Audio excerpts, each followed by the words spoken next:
Alright, so here's the answer. If you see in an atom, there's nucleus, right? And then there are electrons around it. Okay. So if you were to imagine how big a nucleus is, what would you say? Have you seen football? Have you seen the football stadium? So if the atom was as big as a football stadium, the nucleus would be as big as a football itself.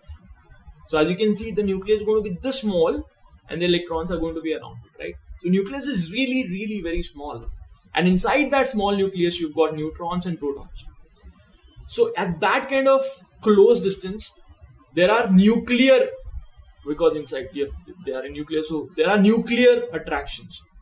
And those attractive forces are extremely large. So it's very difficult to break a nucleus. And when you break a nucleus, that becomes a nuclear reaction, right?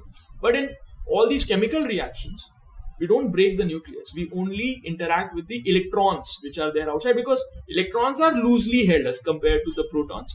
They're very loosely held. So it's very easy to take electron out of an atom and put the electron back, or add more electrons in the atom. So if you take the electron out of the atom, since you're taking away the negative charge, the atom will have positive charge. And if you put more electrons than the usual in that particular atom will have negative charge, right? So that's how basically the charged particles are created. These are called ions, right? And it could be a movement of electron that creates electricity, or it could be the movement of these ions. It could be a negatively charged ion where there are more electrons than usual, or it could be a positively charged ion where there are less electrons than usual, right? But not proton. We're not talking about movement of protons.